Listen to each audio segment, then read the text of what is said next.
자, 안녕하세요. 안녕하세요. 네, 지역사회 담당하고 있는 김희영입니다. 아시죠? 자, 우리 예전에 그런 선전 문구를 봤는데, 어떤 보험회사 같아요. 한 사람이 이제 손님이 왔는데, 한 사람을 응대를 하더라고요. 근데 이제 그 뒤에 이제 로고가 써 있는데, 당신은 지금 한 사람을 만나고 있는 것 같습니까? 그러면서 아닙니다. 그 뒤로는 엄청 많은 전문가가 여러분을 케어해 드릴 겁니다. 라는 문구를 봤어요. 자, 여러분들이 여기 지금 모이고 한 문제를 보는 것 같잖아요. 아니에요. 유인물을 보시면 문제가 좀 많을 겁니다. 그래서 그거와 관련된 문제들을 좀 많이 갖고 왔으니까 그쪽 부분에 대해서는 확실히 알아야 되겠다라고 생각하시면 돼요. 그리고 이걸 보고 나 맞았다라고 좋아하지 마시고 왜 맞았는지, 틀렸다면 왜 틀렸는지를 분석을 하셔서 이것저것 다 살펴보셔야 됩니다. 그래야 영원한 지감미 클럽이 되는 겁니다. 아셨죠? 지역사회 감에 미친 클럽. 네, 여러분 아시지? 자, 그러면 일단 들어가겠습니다. 자, 맨 처음. 자, 처음에 보니까, 이거 예전에 봤던 건데, 네, 요거 다시 한번 확인하려고 갖고 왔습니다. 자, 보시면, 지역사회에서 보건소 금연클리닉과 외부 집단교육을 통한 금연사업을 수행한 후, 아래와 같이 평가를 실시했어요. 자, 평가 결과가 더 좋게 난 것으로 올바르게 나열된 것은, 자, 비용 편익 분석, 비용 효과 분석, 알고 계시죠?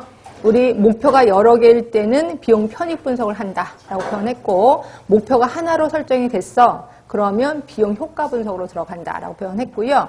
비용 편익 분석은 어떤 식으로 구하냐면, 비용 편익 분석. 자, 비용 편익 분석이 있고, 그 다음에 비용 효과 분석이 있었습니다.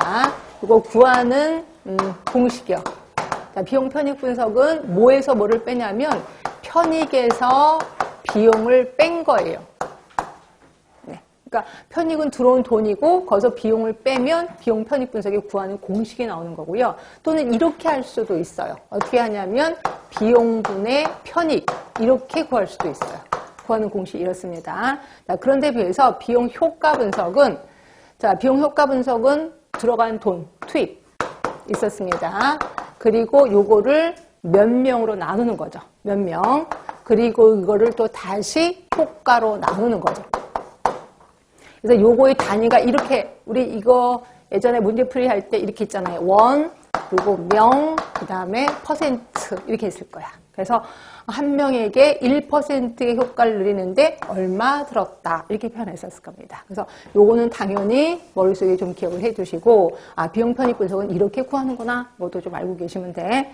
자, 그러면 여기에서는 소요비용, 대상자, 사업효과 다 나왔습니다. 그러면 계산해보면 일단 비용 편익 분석은 비용분의 편익인데 여기 편익이 있어요, 없어요? 없지요? 그러니까 얼마의 이득이 들어왔다 이런 말은 없습니다. 여기 표를 보시면 소요비용만 들어가 있고 대상자 있고 사업효과만 들어가 있거든요. 그러니까 아웃풋을 돈으로 환산을 안 했단 말이에요. 결국 여기서는 비용 편익을 구할 수가 없구나 생각하시면 돼요. 그죠? 그럼 비용 효과 분석을 구할 수 있는데, 자, 비용 효과 분석. 자, 금연. 자, 금연 사업입니다. 금연 클리닉. 자, 일단, 몇 퍼센트였냐면 80%였습니다. 80%. 그대로 집어넣으시면 돼. 이건 0.8 이렇게 바꾸시면 안 되고. 그리고 전체 들어간 돈이 3800000. 그리고 이걸 몇 명에게 했냐면, 몇 명에게 했어요? 200명에게 했죠. 200명. 그렇게 해서 계산을 해보시면 답이 237.5원이 나올 거예요. 5원, 그 다음에 명, 그 다음에 퍼센트 이렇게 나올 겁니다. 그치?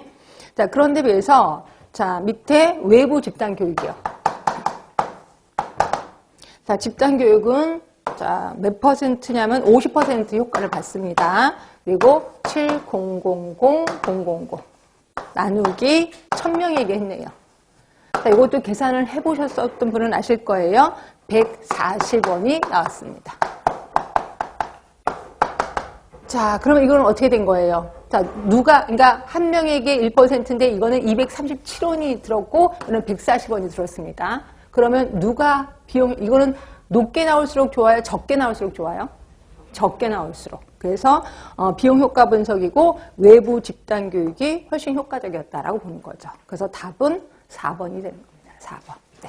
그렇게 잘 알고 계시면 되고, 여기서는 비용 편익 분석을 구할 수는 없습니다. 그러니까 1, 2번은 당연히 틀린 거고요. 그래서 답은 4번으로 하시는 게 좋습니다. 자, 그 다음에 2번입니다. 자, 2번 같은 경우도 한 번만 복습을 하겠습니다. 예전에 제가 이거 했었던 기억 나시죠? 자, 요 표 기억하실 겁니다. 자, 이거는 기존의 검사 도구로 환자인 사람, 환자가 아닌 사람. 그리고 이거는 새로운 검사 도구가 개발이 됐어요. 그리고 환자로 나타났고, 양성, 음성으로 나타났어요. A, B, C, D라고 얘기했었고요. 자, 이 중에서 기준치가 내려갔어요. 자, 기준치가 내려가면 구분선이 밑으로 내려간다라고 했을 겁니다. 이해되시죠? 자, 다시 한번 이거 복습하는 겁니다. 자, 진단의 기준이 낮아졌을 때, 그러면 어떻게 된다 그랬어요? 민감도 올라가지요. 환자가 많아지죠? 그렇죠? 그리고 특이도 떨어집니다. 자, 이거와 관련돼서 의음성이죠. 의음성. 그러니까 민감도가 환자를 본 거잖아요. 이거 아셔야 돼. 대답을 해주셔야 진도가 나갑니다. 지금 겉돌고 있는 느낌이 들어서 그래. 저 혼자 떠드는 거 아닌지 몰라. 민감도하고 대비되는 애가 의음성률이죠. 이건 아시죠? 그러면 의음성률은 떨어지겠죠. 그렇죠? 얘는 올라가니까 얘는 떨어지지. 그리고 특이도가 떨어졌으면 얘는 의양성률은 증가될 거다. 아실 거고. 반면에 예측도는 변함이 없다. 이렇게 표현했었어요. 이해되시지? 우리 다 연습하는 겁니다. 다 배웠던 겁니다. 자, 그 다음에 두 번째는 유병률. 자, 유병률이 증가됐을 때야. 자, 유병률이 증가되면 구분선이 어떻게 되냐면 이게 오른쪽으로 간다라고 표현했었을 거예요. 저 오른쪽 가는 거 맞지? 자, 그러면 민감도 변함없어요. 그리고 의음성률도 변함이 없어요. 특이도 변함없습니다. 그리고 의양성도 변함이 없어요. 아시지? 자, 그럼 양성예측도 어떻게 될까요? 양성예측도. 양성예측도는 A 플러스 B분의 A잖아요. 그러니까 증가된 거지. 양성예측도 증가됩니다. 그런 반면에 음성예측도는 감소된다. 여기까지는 복습한 겁니다. 그치? 이걸 몰라요. 처음 봐서 큰일 나는 겁니다. 우리 기출문제를 이미 다 연습은 다 했고요. 그 다음에 이제 또 하나 가르쳐 드릴 거. 자, 그러면 솔직히 민감도가 높은 검사가 있고 특이도가 높은 검사가 있는데 둘 다 높은 건 가장 이상적이긴 하지만 그렇게 둘 다 높은 검사치는 없어요. 그래서 어떤 때는 민감도가 높은 검사를 하기도 하고 때로는 특이도가 높은 검사를 사용하기도 하거든요. 그럼 도대체 언제 민감도가 높은 검사를 하는데 요걸 외우셔야 돼요. 민감도가 높은 검사를 사용하는 경우가 있어요. 민감도가 높은 검사 도구를 사용해야 될 때, 이때가 언제냐면 유병률이 높을 때예요. 유병률이 높을 때는 민감도가 높은 검사 도구를 사용해야 돼. 자, 반면에 자, 이것도 조금 잘 봐야지. 네, 맞습니다. 그리고 특이도가 높은 검사 도구가 있어. 특이도가 높은 검사 도구를 사용할 때는 유병률이 낮을 때. 자, 유병률이 낮을 때는 특이도가 높은 검사 도구를 사용해야 돼. 이거 외우셔야 돼. 자, 그리고 또 그것뿐이 아니라, 자, 이게 확실한 치료 방법이 있어요. 그럼 확실한 치료 방법이 있으면 특이도가 높은 검사 도구를 해야 돼. 확실한 검사 방법이 있어. 검사 방법이 아니라 치료 방법. 확실한 치료 방법이 있어. 그러면 이거는 특이도가 높은 검사를 해야 돼요. 자, 이거는 그냥 외우셔야 돼. 뭐, 이거 이해하려고 하시면 안 되고. 그 다음에 민감도가 높은 도구는 또 하나가 암과 같은 어떤 치명적인 질환이 있어. 거기 우리 있을 거예요. 나눠드린 유인물이 있을 거예요. 암과 같은 심각한 질환이 많아. 그럴 때는 민감도가 높은 도구를 사용해야 된다. 이렇게 해서 기억하시면 돼. 자, 이걸 머릿속에 좀 기억을 해두시고. 자, 그러면 민감도가 높은 도구를 사용했어요. 자, 하나 또 이거는 외우셔야 했고, 민감도가 높은 도구를 사용했어요. 그러면 혹시 이런 것도 기억나시나요? 자, 아까 똑같이 그리는 겁니다. 환자고 환자가 아니고 양성이고 음성이에요. 자, 얘는 확실한 검사도구로 환자고 그 다음에 새로운 검사도구도 환자로 나왔습니다. 그럼 이거는 진양성이지. 진짜 양성이죠. 그렇죠? 그럼 반면에 얘는 어때요? 검사도구로 환자가 아니었고 얘도 새로운 검사도구도 음성으로 나왔어. 그러니까 얘는 진음성이에요. 그럼 얘는 뭘까요? 환자가 아닌데도 양성으로 나온 거지. 그러니까 이거는 의양성이죠. 이건 아시지? 의양성. 자, 얘는 어때요? 얘는 환자인데도 불구하고 음성으로 나왔습니다. 그러니까 이거는 의음성이에요. 자, 이해를 잘 하셔야 돼. 자, 민감도가 높은 도구예요. 그러면 구분선이 어떻게 된다고? 이렇게 내려간다 그랬습니다. 그렇죠? 이게 내려갔어요. 자, 민감도가 높은 도구입니다. 자, 민감도가 높은 도구. 어떻게 돼요? 진양성 증가돼요. 그렇지? 그리고 의음성 감소돼요. 의양성 증가돼요. 이해되시죠? 네, 이겁니다. 그러면 특이도가 높은 도구입니다. 특이도가 높은 도구는 어떻게 될까요? 구분선이 위로 가겠지. 자, 위로 갑니다. 자, 위로 가요. 그럼 어떻게 돼요? 의음성 증가되죠. 진음성 증가되죠. 이해되시지? 이거 감소되고 감소되고. 자, 요것만 보시면 돼. 자, 그러면 요거 갖고 문제가 풀 수 있는지 봅시다. 자, 경계값이 낮아지면야. 이때 경계값이라는 건 진단의 경계값이겠지. 그러니까 진단의 기준선이겠죠.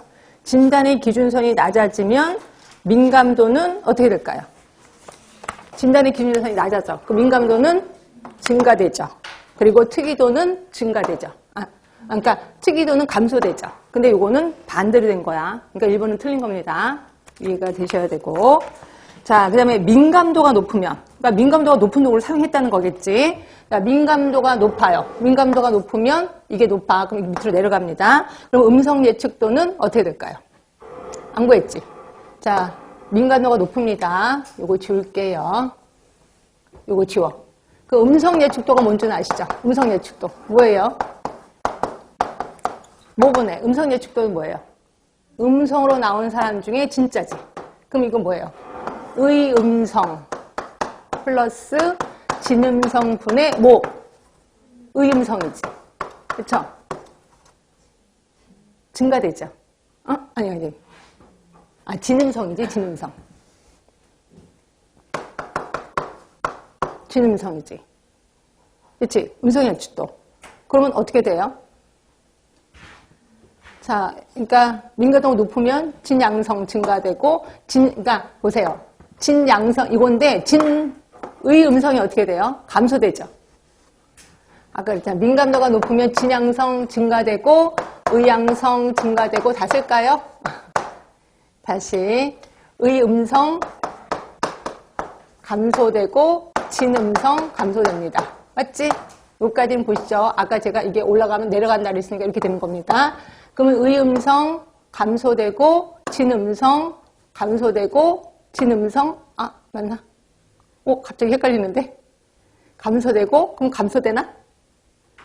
갑자기 헷갈리는데? 자, 잠깐만요. 민감도가 높은 도구를 사용했어. 그럼 민감도가 높으니까 진양성이 높아지고 그 다음에 진음성은 떨어지고. 죄송해. 정말 죄송해. 구분선이 밑으로 내려간 게 아니라, 잠깐만요. 이게 헷갈리겠다. 큰일 났다. 다시 한번 얘기할게요. 자, 민감도가 높은 도구를 사용했어요.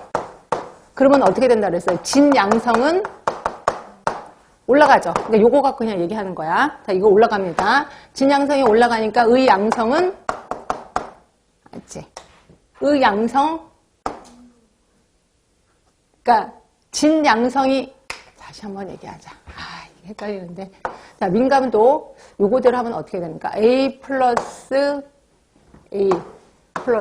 C, D 하면은 A 플러스, 아니야, 이렇게 하면 안 되는데. 이렇게 하면 안 되는데.